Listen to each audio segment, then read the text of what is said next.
बिस्मिल्लाहिर्रहमानिर्रहीम। अस्सलाम वालेकुम बच्चों, कैसे हैं सब? How are you?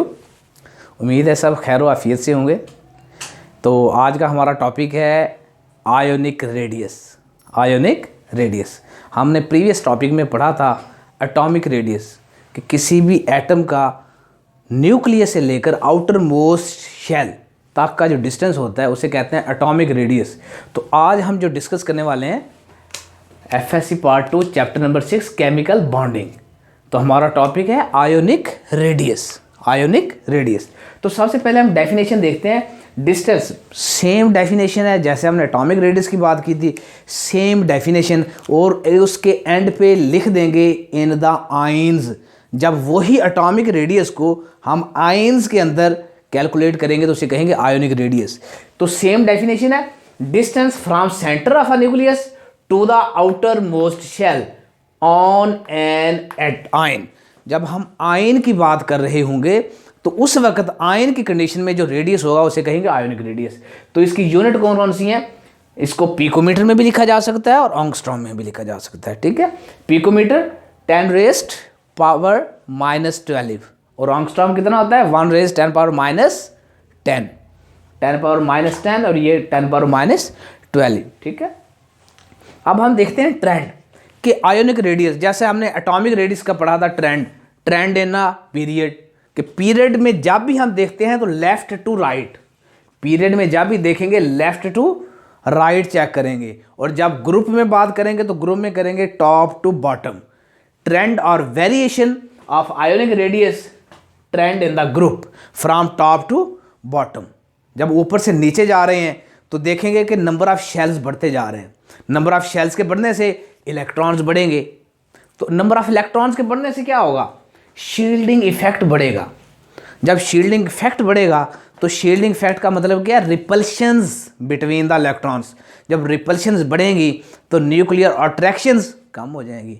तो हम देखते हैं ट्रेंड इन द ग्रुप में top to bottom ionic radius will increase. Ionic radius will increase, ionic radius बढ़ता जाएगा। क्या क्या वजूहात क्या हैं? What are the reasons? तो हम रीजन कहते हैं increasing in number of shells. जब ऊपर से नीचे जा रहे हैं पीरियड नंबर 1 2 3 4 5 6 7 तो नंबर ऑफ शेल्स भी बढ़ रहे हैं। Shell number 1 2 3 4 5 6 7। अच्छा, फिर देखते हैं जब शेल बढ़ेंगे तो उसके अंदर इंक्रीज इन इलेक्ट्रॉन्स, इलेक्ट्रॉन्स बढ़ेंगे। जब इलेक्ट्रॉन्स बढ़ेंगे तो increase in the shielding effect. Shielding effect is also called screening effect, इसको स्क्रीनिंग इफेक्ट भी कहते हैं। ठीक है, तो increase in number of electrons, electrons के बढ़ने से क्या होगा? Increase in the shielding effect.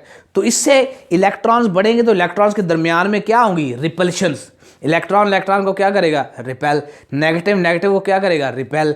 तो रिपल्शंस बढ़ेंगी। जब रिपल्शंस बढ़ जाएंगी तो अट्रैक्शंस कम हो जाएंगी। तो हम कहेंगे decrease in nuclear attractions. Attractions कम होगी, वो न्यूक्लियर उसको अट्रैक्ट नहीं कर रहा होगा इतनी ताकत के साथ जितना पहले कर रहा था। अट्रैक्शंस कम हो जाएंगी, साइज बड़ा हो जाएगा। तो हम कहेंगे ionic radius will increase in the group from top to bottom. अब देखते हैं trend in the period. Period में मैंने कहा कि जैसे ही पीरियड की बात करते हैं तो हम कहते हैं trend in the left to right. Period में ट्रेंड लेफ्ट टू राइट देखते हैं, क्या होगा? हमने कहा कि इट विल डिक्रीज, यानी कि हम कहेंगे ionic radius in the period from left to right decrease. जब लेफ्ट टू राइट मूव करेंगे तो आयोनिक रेडियस कम होता जाएगा। क्या वजूहात होंगी? पहले नंबर पे ये है कि नंबर ऑफ शेल, एक पीरियड के अंदर नंबर ऑफ शेल सेम होंगे। नंबर ऑफ शेल सेम होंगे, नंबर ऑफ शेल्स के सेम होने से उसका शील्डिंग इफेक्ट भी चेंज नहीं होगा, सेम रहेगा। तो हम कहेंगे number of shells remain same and so that the shielding effect also will remain same, कि शील्डिंग इफेक्ट भी सेम रहेगा। फर्क कहाँ पे आएगा? Increase in proton number. Increase in, जैसे जैसे मूव करते जाएंगे एटॉमिक नंबर बढ़ता जाएगा, इट्स मीन प्रोटॉन नंबर बढ़ता जाएगा। जैसे जैसे प्रोटॉन बढ़ता जाएगा तो हम कहेंगे न्यूक्लियर चार्ज विल इंक्रीज। जब न्यूक्लियर चार्ज बढ़ेगा तो हम कहेंगे न्यूक्लियर अट्रैक्शंस विल इंक्रीज। जब न्यूक्लियर अट्रैक्शंस बढ़ेंगी तो न्यूक्लियस इलेक्ट्रॉन को स्ट्रांगली अट्रैक्ट करेगा, तो साइज क्या हो जाएगा? Decrease.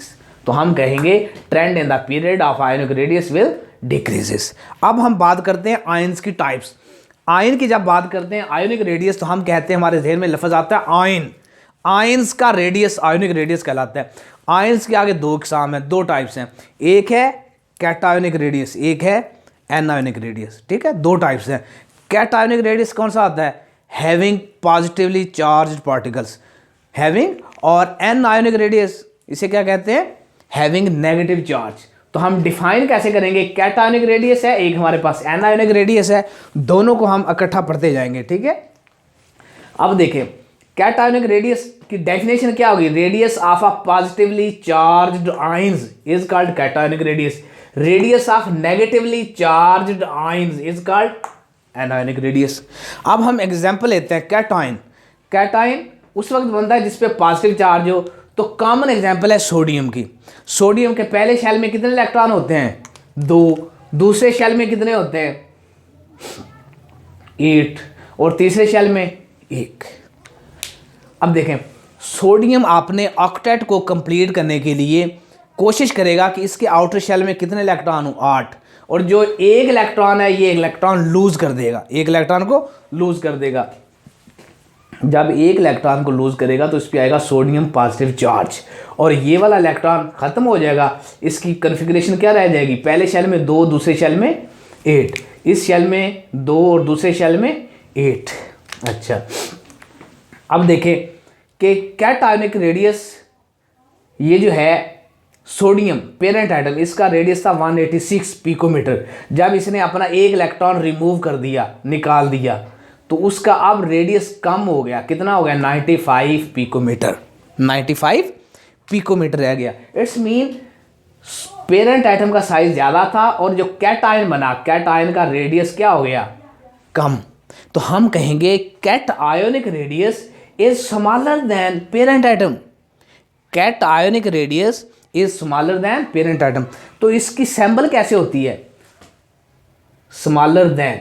Cationic radius is always smaller than the parent atom. कि जैसे ही इलेक्ट्रॉन रिमूव होगा अट्रैक्शंस बढ़ जाएंगी, साइज कम हो जाएगा। ठीक है, तो हम कहेंगे कैटायोनिक रेडियस। ये शॉर्ट क्वेश्चन में पूछ लिया जाता है। क्या, कैसे क्वेश्चन आएगा? Short question, why the cationic radius is smaller than the parent atom. Why, reason, reason बयान करें। तो आप कहेंगे cationic radius is always smaller than the parent atom. Reason क्या होगी? देखें, रीजन हम यही चेक करते हैं अभी। First one, increase in nuclear charge. Increase in nuclear charge. अच्छा देखें, सोडियम के अंदर कितने प्रोटॉन है? सोडियम के अंदर प्रोटॉन है 11 और इलेक्ट्रॉन कितने हैं? 2 + 8 + 1 11। अब यहाँ पे एक इलेक्ट्रॉन उसने क्या कर दिया? रिमूव। प्रोटॉन तो उतने ही सेम ही रहेंगे, इलेक्ट्रॉन एक कम हो गया, अब इलेक्ट्रॉन रहेंगे 10। तो यहाँ पे चेक करें, इलेक्ट्रॉन प्रोटॉन इक्वल थे, यहाँ पे इलेक्ट्रॉन कम है, प्रोटॉन ज़्यादा है। प्रोटॉन ज़्यादा होने की वजह से न्यूक्लियर चार्ज क्या हो जाएगा? ज़्यादा। पॉजिटिव चार्ज क्या हो जाएगा? ज़्यादा। हम कहेंगे इंक्रीज इन न्यूक्लियर चार्ज। फिर न्यूक्लियर चार्ज जो है वो बढ़ गया। अच्छा, इंक्रीज इन न्यूक्लियर अट्रैक्शंस। जैसे ही न्यूक्लियर चार्ज बढ़ेगा न्यूक्लियर अट्रैक्शंस भी बढ़ेंगी। अच्छा, न्यूक्लियर अट्रैक्शंस क्यों बढ़ेंगी? फिर गौर करें, यहाँ पे 11 प्रोटॉन, न्यूक्लियस के अंदर 11 प्रोटॉन 11 इलेक्ट्रॉन को अपनी तरफ अट्रैक्ट कर रहे थे, इक्वल जोर लग रहा था सबका। अब यहाँ पे क्या हुआ? एक इलेक्ट्रॉन निकल गया, रिमूव हो गया।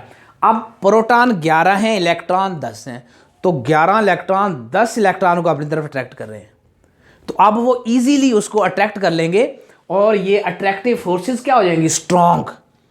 तो हम कहेंगे nuclear charge will increase and nuclear attractions will also be increase. तो फर्क कहाँ पे आएगा? डिक्रीज। डिक्रीज कौन सी चीज होगी? Decrease in shielding fact. जो इलेक्ट्रॉन को क्या कर रहे थे? रिपेल। ये वाले इलेक्ट्रॉन इन इलेक्ट्रॉन को क्या कर रहे थे? रिपेल। तो यहाँ पे जो शील्डिंग फैक्ट था वो शील्डिंग फैक्ट क्या हो जाएगा? Decrease in the shielding fact. It is also called screening fact. Decrease in the screening fact. अच्छा, फिर चौथी रीजन क्या होगी? Loss of valence shell. यहाँ पे 1 शेल, 2 शेल, 3, तीसरे शेल में एक इलेक्ट्रॉन था, एक इलेक्ट्रॉन रिमूव हो गया। अब कितने शेल रह गए? 1 और 2। तो एक शेल भी रिमूव हो गया। एक शेल के कम होने से साइज कम हो जाएगा, शील्डिंग फैक्टर के कम होने से भी साइज कम होगा। न्यूक्लियर अट्रैक्शन जब बढ़ेंगी तब भी साइज कम होगा। जब increase in the nuclear charge बढ़ेगा तब भी साइज कम होगा। तो इसलिए हम कहते हैं cationic radius is always less than the parent atom. अच्छा, इसको बाद में देखते हैं। अब देखते हैं एन आयोनिक रेडियस। डेफिनेशन क्या होगी? Radius of a negatively charge ions. इसकी कॉमन एग्जांपल है क्लोरीन एटम। कॉमन एग्जांपल, उसके टोटल इलेक्ट्रॉन्स और आउटर शेल में कन्फिग्रेशन क्या होगी? पहले शेल में 2, दूसरे शेल में 8 और तीसरे शेल में 7 इलेक्ट्रॉन्स। अच्छा, ये अपना ऑक्टेट इसका कंप्लीट नहीं है। ये ऑक्टेट कंप्लीट करने के लिए 1 इलेक्ट्रॉन लेना चाहेगा। 7 इलेक्ट्रॉन है, 1 इलेक्ट्रॉन लेगा, ऑक्टेट कंप्लीट हो जाएगा, फिर स्टेबल हो जाएगा। ठीक है। अच्छा, 1 इलेक्ट्रॉन लेगा तो इस पर कौन सा चार्ज आएगा? Negative charge. तो हमारी डेफिनेशन भी यही है, रेडियस ऑफ नेगेटिवली चार्ज। जब नेगेटिव चार्ज आएगा, 1 इलेक्ट्रॉन लेगा, तो यहाँ कितने हो जाएंगे? 2, 8, 8। तो पहले में कितने थे? पहले 2, 8 और 7। जब इसने एक इलेक्ट्रॉन ले लिया, अब कितने हो गए? 2, 8, 8। अब इसकी इलेक्ट्रॉनिक कॉन्फ़िगरेशन है वो किसके बराबर हो गई? आर्गन के। जैसा कि हमने सोडियम के केस में कहा था कि इसकी इलेक्ट्रॉनिक कॉन्फ़िगरेशन हो गई नियॉन के बराबर। इसकी किसके बराबर हो गई? आर्गन के इक्वल हो गई। अब देखें, क्लोरीन का साइज था 99 पिकोमीटर। क्लोरीन का साइज 99 पिकोमीटर। जब उसने 1 इलेक्ट्रॉन लिया अपने ऑक्टेट को पूरा करने के लिए, अब उसका जब साइज चेक किया गया तो साइज बढ़ चुका था। साइज हो गया 181 पिकोमीटर। इट्स मीन अब ये एन आयन है, ये न्यूट्रल एटम है। एन आयन का साइज बड़ा है, एन आयन का साइज बड़ा है as compare to parent atom. तो हम कहेंगे anionic size is greater. Anionic size is greater than the parent atom और देन द न्यूट्रल एटम। ठीक है। तो ये भी एक शॉर्ट क्वेश्चन आता होता है, give the reason why the anionic radius is greater than the parent atom. Reason बताएं। तो आप रीजंस कौन कौन से लिखेंगे? रीजन नंबर 1 देखें, जब इलेक्ट्रॉन ऐड हुआ, जब इलेक्ट्रॉन पहले 7 थे अब 8 हो गए, 1 इलेक्ट्रॉन ऐड हो गया, तो इलेक्ट्रॉन आने से नेगेटिव चार्ज बढ़ गया। इट्स मीन जो न्यूक्लियर चार्ज था वो क्या हो गया? कम। तो सबसे पहली बात क्या करेंगे? Decrease in nuclear charge. पहले चार्ज इसका कम था, अब पहले चार्ज इसका ज़्यादा था, अब क्या हो गया? 1 इलेक्ट्रॉन लेने से नेगेटिव चार्ज बढ़ गया और न्यूक्लियर चार्ज कम हो गया। हम कहेंगे डिक्रीज इन न्यूक्लियर चार्ज। अच्छा, न्यूक्लियर चार्ज जब डिक्रीज होगा उसकी वजह से न्यूक्लियर अट्रैक्शन पे क्या फ़र्क पड़ेगा? न्यूक्लियर अट्रैक्शन भी कम हो जाएंगी। जब न्यूक्लियर अट्रैक्शन कम होगी तो हम कहेंगे इंक्रीज इन शील्डिंग इफेक्ट और स्क्रीनिंग इफेक्ट। इलेक्ट्रॉन आया, बाहर से आया, तो अंदर वाले इलेक्ट्रॉन्स और दूसरे इलेक्ट्रॉन जो हैं आने वाले इलेक्ट्रॉन को रिपेल करेंगे। आने वाले इलेक्ट्रॉन को क्या करेंगे? रिपेल। इलेक्ट्रॉन को क्या करता है? रिपेल। तो वो इलेक्ट्रॉन आने वाले इलेक्ट्रॉन को रिपेल करेंगे, रिपल्सिव फोर्सेस प्रोड्यूस होंगी, शील्डिंग इफेक्ट बढ़ेगा, स्क्रीनिंग इफेक्ट जो उसे कहते हैं वो बढ़ेगा, इंक्रीज हो जाएगा। क्यों? Due to repulsions increases, repulsions between the electrons will be increase. जब रिपल्शंस बढ़ेंगी अट्रैक्शंस कम हो जाएंगी, रिपल्शंस के बढ़ने से साइज क्या हो जाएगा? बड़ा हो जाएगा, साइज बड़ा हो जाएगा। तो हम कहेंगे so that these are the reasons that anionic radius is always greater than the parent atom. अब देखते हैं आइसो इलेक्ट्रॉनिक कैटायन और आइसो इलेक्ट्रॉनिक एनायंस। ये क्या होते हैं इसको अभी डिस्कस करते हैं। तो सबसे इंपॉर्टेंट जो है वो पहले मैं बता देता हूं आपको। इंपॉर्टेंट है inter ionic distance. Inter ionic distance, inter ionic distance किसे कहते हैं? Distance between two oppositely charged ions. जैसा कि हमने कहा कैटायन एनायन, अपोजिट चार्ज, एक पे पॉजिटिव एक पे नेगेटिव। अपोजिटली चार्ज्ड जो होंगे, अपोजिटली चार्ज्ड आयंस के न्यूक्लियस के दरमियान में जो डिस्टेंस होगा उसे कहेंगे इंटर आयोनिक डिस्टेंस। ठीक है। तो इंटर आयोनिक डिस्टेंस को हम डिनोट करते हैं कैपिटल आर से। किससे डिनोट करेंगे? Capital R. किसके बराबर होगा? R positive plus R negative, यानी कि अपोजिटली चार्ज, एक पॉजिटिव चार्ज आयन एक नेगेटिव चार्ज आयन, और उनके दरमियान में जो डिस्टेंस है दोनों को सम अप करेंगे तो क्या बन जाएगा? Interionic distance is equal to R. Example है इसकी पोटाशियम क्लोराइड, और ये पाउलिंग ने इसको एक्सप्लेन किया। पाउलिंग ने कहा कि पोटाशियम क्लोराइड का जो है साइज, उसमें दो चीज़ें, दो फैक्टर शामिल हैं। कौन कौन से? ये पोटाशियम का हमने बनाया हुआ है पोटाशियम, और ये है Cl। ये थोड़ा सा बड़ा होगा, ये थोड़ा सा छोटा होगा, ठीक है। ये कैटाइन है, ये क्या है कैटाइन, और ये क्या है एनाइन, ठीक है। अब देखें यहां से लेकर यहां तक दो हैं अपोजिटली चार्ज आइंस हैं, एक कैटाइन है हैविंग पॉजिटिव चार्ज, एक क्लोरीन है having negative charge, oppositely charge ions है। इन दोनों के दरमियान में न्यूक्लियस, इसका न्यूक्लियस और यहां से लेकर यहां तक जो डिस्टेंस है it is equal to R, it is interionic distance, और इसको कैपिटल आर से शो करेंगे। अच्छा अगर हम एक आयन का लें, एक पॉजिटिव आयन का एक नेगेटिव आयन का, तो यहां से लेकर यहां तक इसके आउटर मोस्ट शेल तक जो डिस्टेंस है इट इज आर पॉजिटिव। ये किसका डिस्टेंस है आर पॉजिटिव का, कैटायन का रेडियस है, it is cationic radius and it is A9. ये एनाइन है, ये एनाइन का रेडियस क्या होगा नेगेटिव। जब कैटायोनिक रेडियस एनायोनिक रेडियस दोनों को जमा कर देंगे, ये प्लस ये क्या बन जाएगा आर। तो हम कहते हैं R is equal to cationic radius plus anionic radius. तो कैसे लिखेंगे, कैटायोनिक रेडियस कितना था पोटाशियम का 133 प्लस क्लोरीन का 181, तो टोटल कितना हो गया 314 पिकोमीटर टोटल डिस्टेंस है। तो क्योंकि ये जो इंटर आयोनिक डिस्टेंस है ये हम कैटायोनिक डिस्टेंस एनायोनिक डिस्टेंस दोनों को सम अप कर रहे हैं, दोनों को ऐड कर रहे हैं।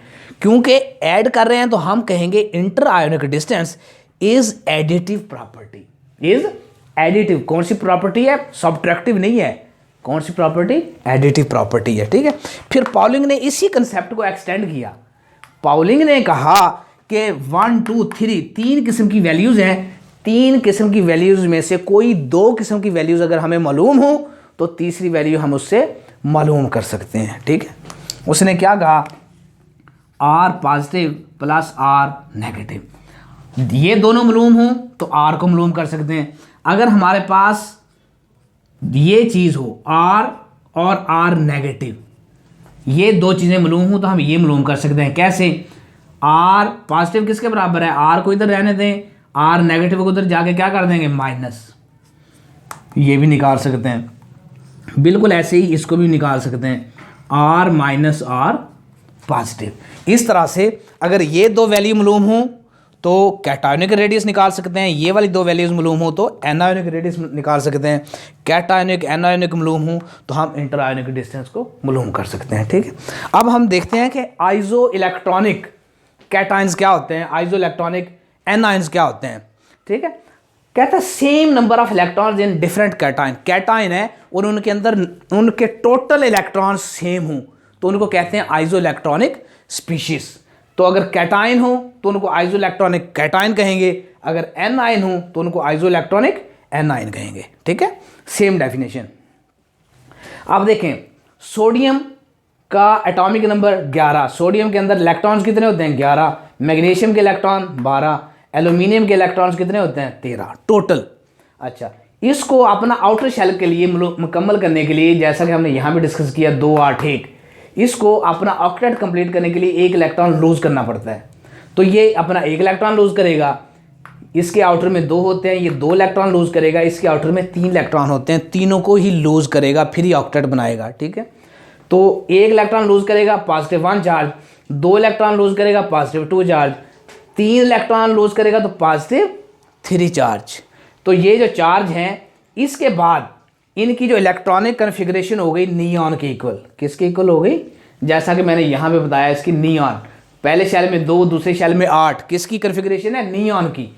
तो इस तरह से हम देख सकते हैं कि अब इन तीनों के शेल्स में जो नंबर ऑफ इलेक्ट्रॉन्स हैं वो सेम है, इसलिए हम इनको कहते हैं आइसो इलेक्ट्रॉनिक कैटायंस। तो इसमें ऑर्डर देखते हैं कि किसका साइज बड़ा होगा किसका छोटा होगा।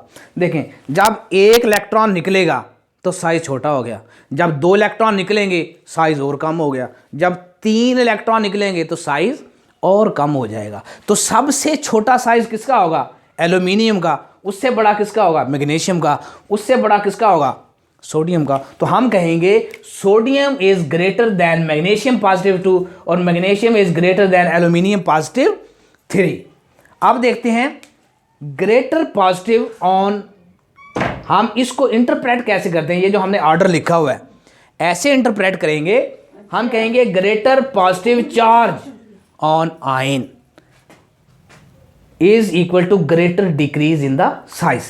जैसे जैसे पॉजिटिव चार्ज आयन पे बढ़ता जाएगा तो ये जो डिक्रीज हो रहा है, हमने कहा ये डिक्रीज होगा, ये वाला distance it will be decrease. Order में हमने लिखा कि यहाँ पे लिखा कि ये डिक्रीज हो जाएगा, तो जैसे जैसे ये डिक्रीज होगा तो ये डिक्रीज इन साइज, ये जो ग्रेटर बढ़ता जाएगा। ठीक है, तो अब हम देखते हैं आइसोइलेक्ट्रॉनिक एनायंस। देखिए नाइट्रोजन है, एक ऑक्सीजन है, एक फ्लोरीन है, इसके टोटल नंबर ऑफ इलेक्ट्रॉन है 7, इसके 8 हैं, इसके 9 हैं। अच्छा, इसके आउटर शेल में हैं 5 इलेक्ट्रॉन, ऑक्सीजन के आउटर शेल में 6 इलेक्ट्रॉन, फ्लोरीन के आउटर शेल में 7 इलेक्ट्रॉन्स मौजूद हैं। देखें अब इसके आउटर शेल में है 5 इलेक्ट्रॉन, ऑक्टेट कंप्लीट करने के लिए कितने इलेक्ट्रॉन लेगा, 3। चार्ज कौन सा आएगा, -3। ऑक्सीजन के आउटर शेल में कितने इलेक्ट्रॉन है, 6, कितने इलेक्ट्रॉन लेगा, 2। चार्ज कौन सा आएगा, -2। फ्लोरीन के आउटर शेल में कितने इलेक्ट्रॉन है, 7। ऑक्टेट कंप्लीट करने के लिए कितने इलेक्ट्रॉन लेगा, 1। चार्ज कौन सा आएगा, -1। अच्छा, अब जब इसने 3 इलेक्ट्रॉन ले लिए तो इसके आउटर में पहले 7 थे, 3 ले लिए, 10 हो गए। इसके आउटर में पहले 8 थे, 2 ले लिए, 10 हो गए। इसके 9 पहले थे, 1 ले लिया, इसका भी 10 हो गया। तो सब की कन्फिग्रेशन क्या हो गई, नियॉन की कन्फिग्रेशन हो गई। ठीक है, तो अब हम देखते हैं कि इसका साइज किसका छोटा होगा और किसका बड़ा होगा। देखें फ्लोरीन के अंदर 1 इलेक्ट्रॉन ऐड हुआ, तो हमने कहा जब इलेक्ट्रॉन ऐड होता है एन आयोनिक रेडियस में, जब इलेक्ट्रॉन ऐड होगा तो वो साइज बड़ा हो जाएगा। ठीक है, अच्छा ऑक्सीजन में 2 इलेक्ट्रॉन ऐड हुए, साइज और बड़ा हो गया।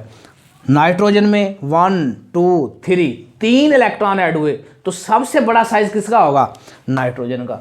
तो ऑर्डर क्या होगा इसका, आइसोइलेक्ट्रॉनिक एनायंस का ऑर्डर क्या होगा, nitrogen having -3 charge is greater than oxygen -2 and it is greater than fluorine -1।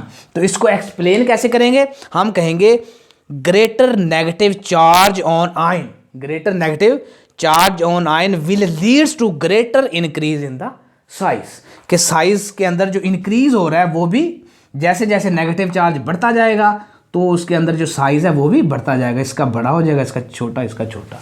चलें यहाँ तक आपका आयोनिक रेडियस कंप्लीट हो गया। नेक्स्ट हम देखेंगे नेक्स्ट लेक्चर।